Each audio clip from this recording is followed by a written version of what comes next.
Assalamualaikum warahmatullahi wabarakatuh. Selamat pagi dan salam sejahtera bagi kita semua. Baik, kita akan melanjutkan perkuliahan kita pada mata kuliah Kemahiran Hukum Peradilan Tata Usaha Negara. Di pertemuan sebelumnya saya sudah menjelaskan terkait dengan pengajuan gugatan oleh penggugat. Kemudian untuk materi selanjutnya saya akan menyampaikan terkait dengan pengajuan jawaban oleh tergugat. Di pertemuan sebelumnya, saya sudah menjelaskan penentuan kelompok beserta perannya dan juga penyiapan berkas-berkasnya dari gugatan, kemudian yang sudah saya bahas di pertemuan sebelumnya, kemudian nanti sampai pada penyempurnaan ataupun tahapan akhir di putusan oleh majelis hakim. Jadi ini saya akan menjelaskan materi pengajuan jawaban oleh tergugat, kemudian yang harus disesuaikan dengan pemberkasan jawaban dari masing-masing setiap kelompok untuk penentuan ataupun kelengkapan berkas jawabannya. Kalau yang lalu harapan saya berkas gugatannya sudah lengkap, kemudian kita lanjut dalam hal pengajuan jawaban oleh tergugat. Saya akan men-share materi yang harus dipenuhi dalam pengajuan jawaban oleh tergugat.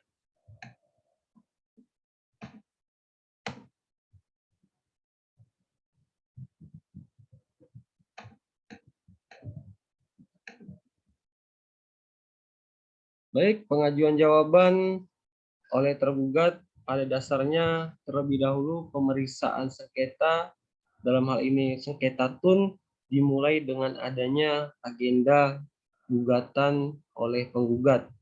Setelah gugatan tersebut dibacakan oleh kuasa hukum penggugat di persidangan pertama, maka agenda persidangan berikutnya yaitu pengajuan jawaban oleh kuasa hukum tergugat. Jadi masing-masing diberikan kesempatan oleh majelis hakim, yang pertama gugatan oleh penggugat, yang kemudian yang kedua jawaban oleh kuasa hukum tergugat. Yang pada dasarnya pengajuan jawaban oleh kuasa hukum tergugat pada dasarnya ini menyanggah seluruh gugatan yang diajukan oleh kuasa hukum penggugat.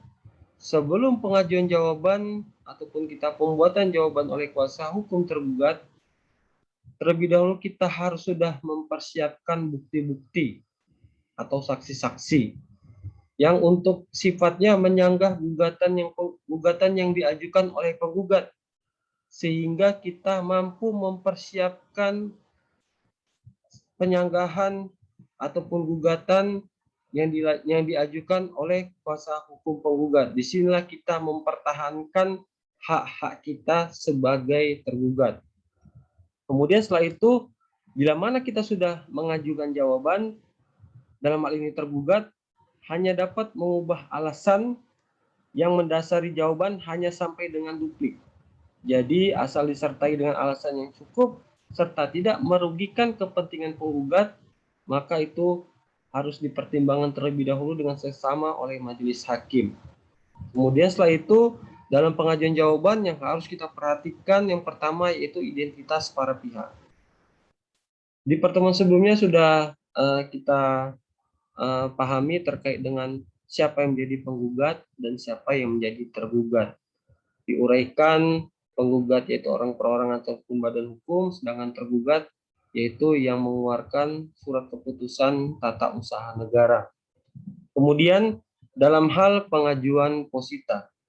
Posita dasar ataupun alasan, dalam hal ini kita membantah ataupun menyanggah isi gugatan dari penggugat. Bisa berupa kita misalnya dalam jawaban kita ataupun ini biasa disebut dengan eksepsi. Bisa dalam eksepsi kita tentang kewenangan absolut pengadilan dapat diajukan setiap waktu selama pemeriksaan, itu pun dapat kita sanggah dalam hal misalnya tidak ada eksepsi tentang kewenangan absolut pengadilan apabila hakim mengetahui karena jabatannya wajib mengatakan bahwasanya pengadilan tidak berwenang mengadili sengketa yang bersangkutan. Ini berkaitan dengan kompetensi absolut. Kemudian kalau terkait dengan kompetensi relatif, misalnya pengajuan jawaban ataupun eksepsi kita tentang kewenangan relatif pengadilan tun diajukan sebelum disampaikan jawaban atas pokok sengketa, dan jawaban tersebut harus diputus sebelum sengketa tersebut ataupun sebelum pokok sengketa diperiksa. Kemudian eksepsi lain yang tidak mempunyai kewenangan ataupun yang tidak mengenai kewenangan pengadilan hanya dapat diputus bersamaan dengan pokok sengketa. Jadi pada dasarnya di dalam posita yang diajukan oleh tergugat, dalam hal ini dalam jawabannya, harus mampu menyanggah dalam hal kompetensi absolut tadi. Itu seperti yang diatur di dalam pasal 77 Undang-Undang Nomor 5 tahun 86 beserta perubahan keduanya di Undang-Undang Nomor 51 tahun 2009. Dalam pasal 77, kalau memang dalam eksepsi kita membantah terkait dengan kompetensi absolut dan kompetensi relatif, kita harus menguraikannya ke dalam isi posita.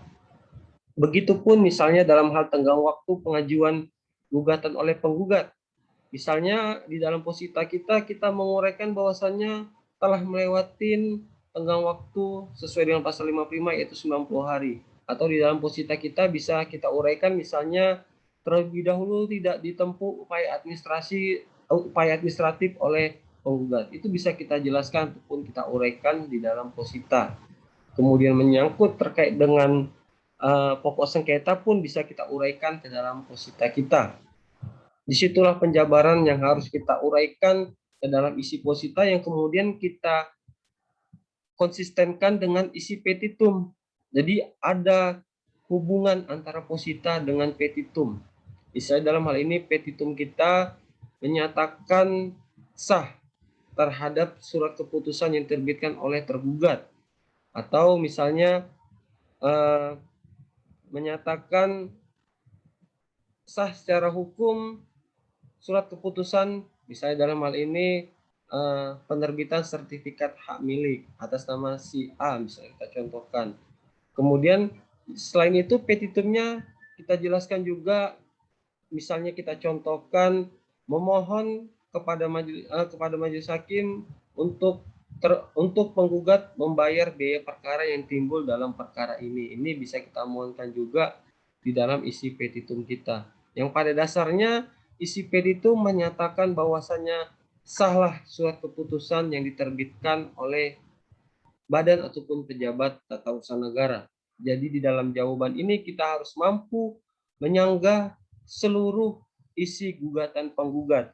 Dan kalau bisa kita sudah mempersiapkan bukti, apakah bukti surat ataukah bukti saksi yang pada dasarnya ini supaya menguatkan ataupun pada saat nantinya majelis hakim mengabulkan jawaban ataupun eksepsi dari si tergugat. Jadi poin penting dari pengajuan jawaban yang diajukan oleh tergugat pada saat setelah agenda persidangan gugatan oleh penggugat yang harus dipahamin ataupun dikuasain oleh si tergugat pada dasarnya harus memuat identitas para pihak, baik itu penggugat dan tergugat bila mana ada pihak intervensi dari penggugat ataupun juga dari tergugat.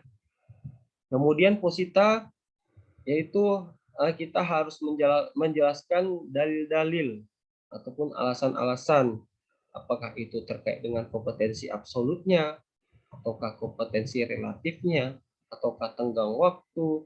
Kemudian kita bisa jelaskan juga pokok sengketa, apakah misalnya penggugat tidak melakukan upaya administratif terlebih dahulu, dan lain sebagainya. Di sinilah kita jelaskan dalam isi posita kita. Kemudian petitum yang berhubungan dengan posita kita. Misalnya petitum kita menyatakan sah terhadap putusan yang diterbitkan oleh si tergugat. Kemudian memohon pembayaran biaya perkara dibebankan kepada si penggugat.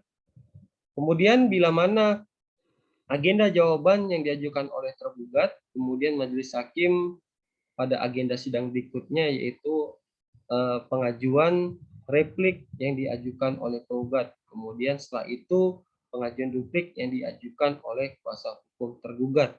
Itulah nantinya yang akan menjadi materi kita di pertemuan selanjutnya. Jadi itu yang bisa saya sampaikan terkait dengan pengajuan jawaban yang diajukan oleh tergugat. Itu saja yang bisa saya sampaikan. Lebih dan kurang saya mohon maaf. Saya akhiri. Assalamualaikum warahmatullahi wabarakatuh. Selamat pagi.